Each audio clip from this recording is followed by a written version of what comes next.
This is Frank Islam, Chairman and CEO of FI Investment Group, your host of Washington Current Review, where we interview leading voices from business and politics that impact you, the viewer.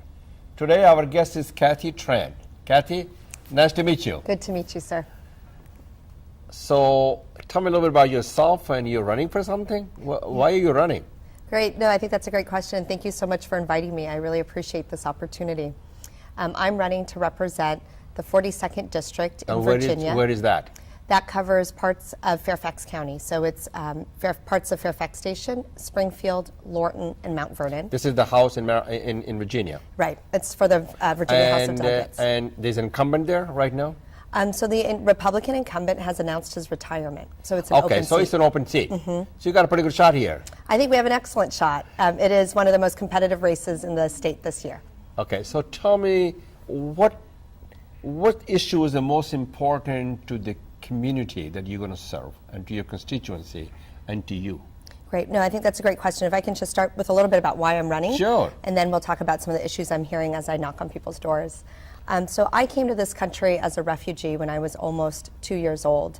Welcome to America. Thanks. At the end of the Vietnam War, my parents were determined not to raise their family under tyranny.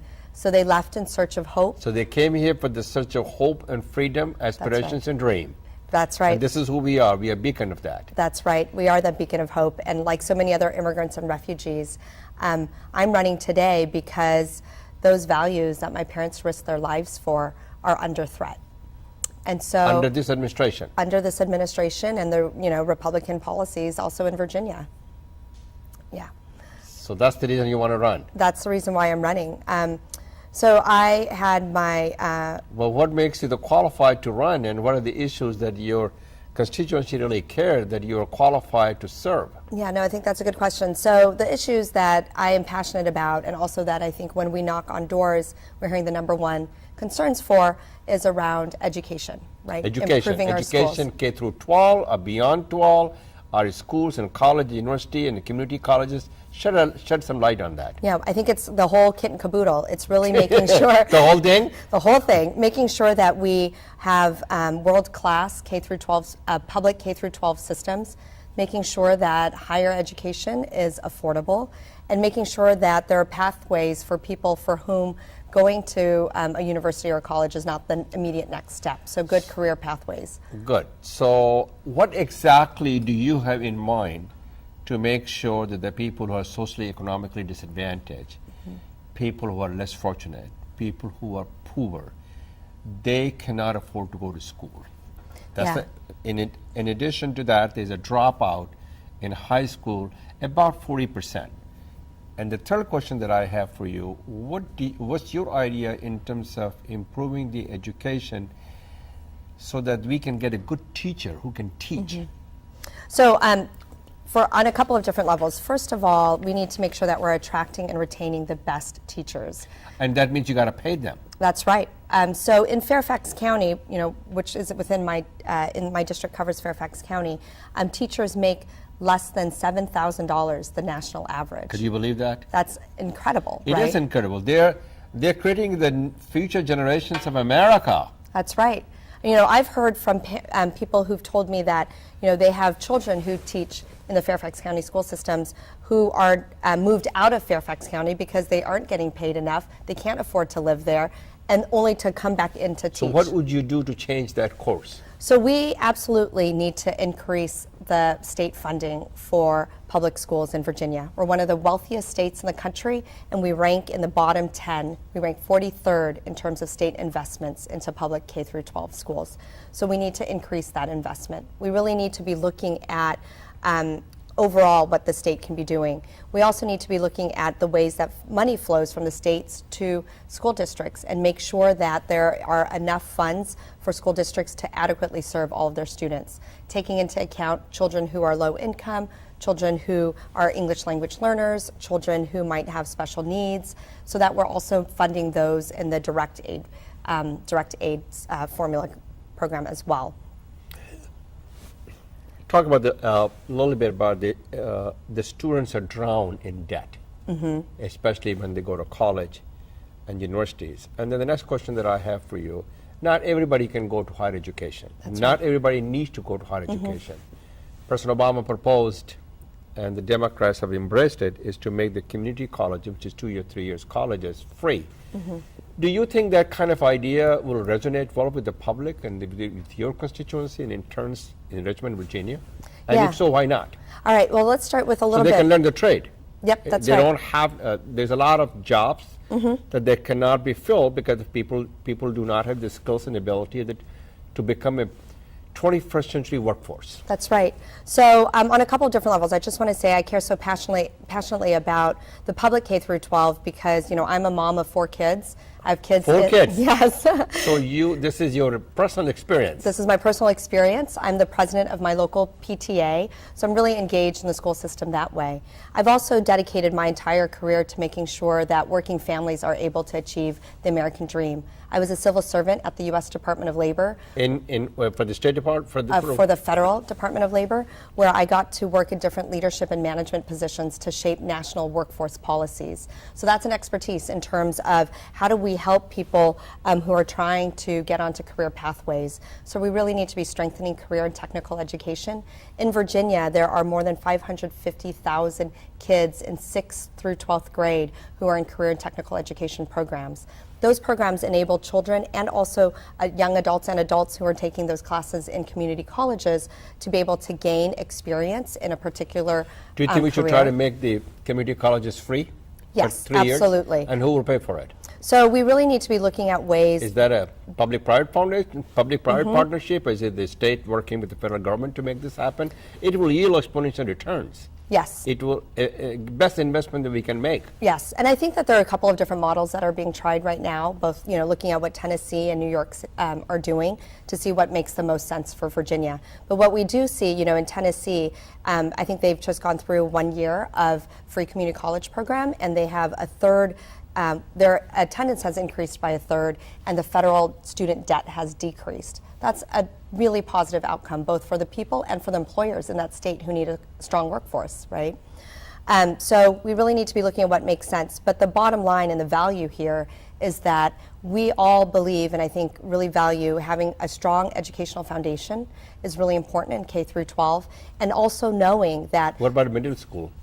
In addition to the K through 12, you also have middle school. Yes. And the people can go to college so they can realize the dream. That's right. And some of the fastest growing industries and jobs in America are middle skill jobs. Sure, that's what I thought. Yep, I think that's what you were referring to. Jobs that require more than a high school graduation, but less a high school diploma, but less than a bachelor's. Doesn't have to have a 4-year college degree. That's right. That's right. I have 2 questions with regard to that. Number 1 is, how do you get anything passed in Richmond when there's basically a total deadlock of every legislation that Terry McAuliffe tried to push it through because the Republicans still have the majority? And why the Republicans are not understanding the fact that we are in this together.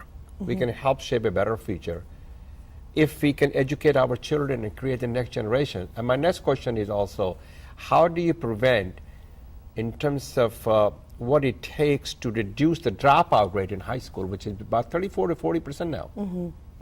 So let me just answer the question about gridlock. So for this year, all the delegates in the House are up for re-election or election, right? And so are they getting a heat at home? I think so, especially on issues like health care, right? Well, why bother doing Medicaid. something like that? What does it do to replace rather than repair it, which has reached out to the 23 million people? It has all the benefits you need. Why are they doing something like that? I think it boggles my mind. I think that right now the Trump They could administration. repair it. They could make it more effective, right. better, cheaper, and all of the above stuff. Well, Right. why denying the 23 million people they will not have access to health care? The Trump administration is just playing. They're playing games. It's not with our just the lives. administration; it's also the Congress that's with That's them. right. It's the House that passed the bill, right? Right. And it didn't get any vote from the Democrats. That's right. So how are you going to convince these people? And if you become a member of the House of Delegates, and how do you convince your colleagues? So right now, the majority of Virginians believe in Medicaid expansion, hands down. And they want to reduce it. Right, and so I think the conversation that we need to have But is. they're still winning the election. Well, right now what everybody's happened? up for re-election in the House. But the Yeah. thing is that the Democrats did not win in Montana, and despite the fact that this fellow basically tried to sabotage freedom of press That's right. by doing what he did. So, and now the last one is right now in Georgia. That's about it. Yep, So early they're still voting has winning. started. So how as a Democrat do you feel about it, that they still win the election despite the fact of all these things they're doing, which is not good for America?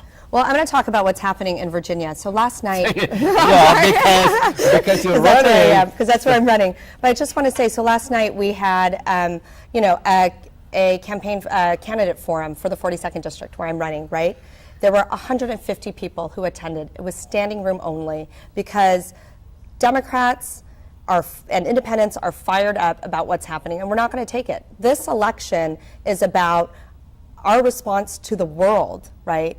That the Trump policies and Republican extremism is not the America that we value. This is and the divisive have our and vision. polarized. This is not the values of America. That's this does right. not represent the character of our country. But they're still winning the election. Well, I think in Virginia we're going to show otherwise. I think. Let me tell you. I mean, this was, You think Wednesday Ed night. Gillespie is not going to win the governorship in Virginia? I think that the Democrats are going to win. Between Ralph and Ralph but why and are they Trump fighting Priolo. among themselves, Priolo and Ralph Northam? I don't understand why they can come together and say, let's cut a deal. Well, That's not your job. That's not my job. But also, I think That's we're beyond your pay grade. We are very fortunate to have excellent candidates up and down the ballot, both at the governor, lieutenant governor. Mark Herring is running unopposed for attorney general. Well, but you're talking all about Attorney throughout General. right, for attorney general, but all throughout the House of Delegates races right now. You see brighter horizon that a governor will be the Democrats in Virginia, it will be blue, and the House and the Senate will turn to the blue, or it will stay as red. What do you think? Well, we think we're going to flip the House. We're feel very confident about that. What about the Senate? The Senate is not being reelected right now. That's also true. So is it 2018? Yes, I believe so, 2000. next year. I think So do you have, Kathy, any competition in the primary? Yes, I do have an opponent in the primary. And he or she is a Democrat? She's a Democrat, yes. So the Democratic primary, and then we'll have the election in November. So what you have been saying, what we have in our country is a threat to our democracy, our values, our Constitution. And the policies are destructive and divisive, and we are polarized, and the Washington is a totally dysfunctional, which is not that much different than Richmond is, right? Because of the House is the. So my question to you: what do you offer to the audience that makes you a better candidate, and you will be able to serve your constituency? You talk about education. I talked What about else? education. I'm really passionate about Healthcare? Healthcare. That's And right. what about immigration? Let's talk about the immigration Sure. part. So I think there are a lot of parts of immigration policy that's set at the federal level, but there's a lot that states can do. I Such feel as? very strongly that we need to create an inclusive Virginia and be standing strong for our fundamental rights. So what states can do is continue to offer DACA recipients. Those are the youth who've come here when they were younger and have gone through meet different criteria and have received DACA. That they are able to continue receiving in-state tuition, for example. So you're talking about the people who are born of the illegal immigrant, the children. So the children who've come here. And they're born and raised here, but their parents were illegal. They should be treated equally like you and I. So there was a program under the Obama administration That's what I that thought. gave them work authorization, yeah, right? That's what I thought. Yeah. Okay, so we talk about education, we talk about the immigration, we talk about the labor, we talk about the health care. What other things that your constituency cares that you will be the champion, Kathy? Well, living in Northern Virginia, having good, having a modern infrastructure and transportation system is really important to us. Transportation is very important to you? So making sure that we're working hard so that Metro is reliable and safe, that we're able to have robust bus routes, that we're able to, we in Virginia are doing a lot of work around the I-95 Gateway corridor, right? And so making sure that traffic is flowing that way very smoothly. We're doing a lot of work to expand access and parking spaces in public transportation parking spaces on I-95 and I-395. So making sure that that's on time and under budget. And making sure that we are positioning the state for any federal investments in infrastructure that may become available, right? If the Congress passes the bill. That's right. That's right. What about the tax reform? tax The- reform? yeah. So Virginia. Not the tax cut for the rich. Oh no, definitely not. Which is what proposed by this Yes, administration. yes. Am I correct to assume that? Yes. So we need to make sure in Virginia that we have a The tax is progressive fair. tax. That's right. That's And right. and rich closing- people pay their fair share of the yeah. of the Yeah. taxes. So right now, somebody who's making a little bit more than $17,000 pays the same percentage for taxes as somebody making six figures. Then Yeah. the people like, a Warren multimillionaire. Buffett. If he lives he's- in Virginia. Well, Yeah. it turns out, federal. We're talking Oh, about. federal. Well, I'm Yeah. talking about state. Oh, you're talking about the Yeah, state. yeah. So we need to be closing tax loopholes, like for example, there's a cap on taxes that you would pay for luxury items like a yacht. So that's definitely, those types of loopholes, and making sure that we have a fair and progressive tax system where people who are, making, millions and six figures are paying their fair share. So one of the things that the Democrats are good at it. Obviously, we lost the election because we didn't have the message for the white working class, and especially the people who live in the Rust Belt area. And there were always, as you know, was the constituency of the Democratic Party. The Republicans probably robbed them. My question to you is, in addition to blaming Trump for this administration, which I heard, which is, what is the message to you as a representative of the House when you're elected for the job and economy for the state of Virginia and for your constituency? No, that's an excellent question. So I said, I started a little Because bit we earlier. have to offer what we're going to do. Right, that's right. So this is an opportunity for us to show that Trump's values are not our values. But it's also an opportunity for us to offer up a positive, progressive vision for the state, and that's equally important. Positive, progressive visions. What is that? So that is making sure that we have a world-class education system, making sure that that everybody has access to high-quality, affordable health care, making sure that we're, standing strong for our environment, and making sure that we're protecting women's access to reproductive health, and that we have, We have adequate health care. So That's right. What about the job and economy? No, that's a good question. So I spoke a little bit earlier about my experience working in the Department of Labor, and helping to invest and grow in our workforce is really important. So obviously it starts from the education. I agree with you, but there are a lot of, you talk about the taxes, so they make it attractive for the business community to start the business. What about the access to the capital? What would you do for the small business entrepreneurs? I mean, that's a tough job. That's tough for them because that's the basic roadblock for the entrepreneurs to start the business, is not having access to the capital. Right. So I mean, yes, and I think small businesses really are, the economic They're the engine of the economy. Yes, that's right. My father was a small business owner. So am I. I was. Yeah. Yeah. That's terrific. And so making sure that we offer entrepreneurship training for people who are interested in starting their own business, making the whole, the how to start your business and all the licensure and the all the make it easy. Make it easy. Make it but in the layman's access to the terms, capital and is then very access to capital. important. And That's what right. does you, as a representative of the House, can do to help them? I think that's making sure that we are having conversations with the financial industry to make sure that they understand. The community bank especially. Yep. The community banks and others to make sure that they understand the value of providing opportunities to minority, women-owned, veterans, and others. Everybody Yeah. who's interested in being an entrepreneur. We want to create the job, build the That's right. prosperity, and also. So, how would people get hold of you if they want to engage in your journey? I guess that's the Yeah, best way to it is a describe great it. journey. In your journey of. So tell us a little bit about to the audience. Yeah. So our website is www.kathy4delegate. So that's KATHYFOR delegate.com.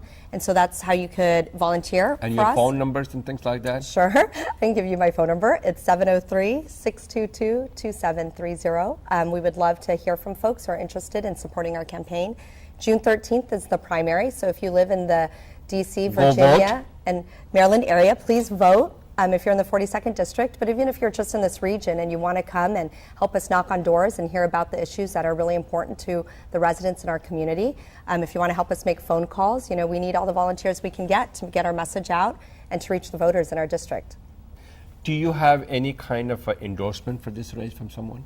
I'm actually really proud to have been endorsed by members of the Virginia House and Senate. So, Senators George Barker and Adam Ebbin and delegates Mark Keem, Mark Sickles, and Paul Krizek have all endorsed our campaign. We are the only candidate in our race that have been endorsed by members of the state legislature because they feel that we are best positioned to win in November and that we have the strongest, commitment to progressive values and the skills that are needed to go to Richmond and be a voice for our progressive values and to make change. Good job, Kathy, but I'm a Republican, you're a Democrat.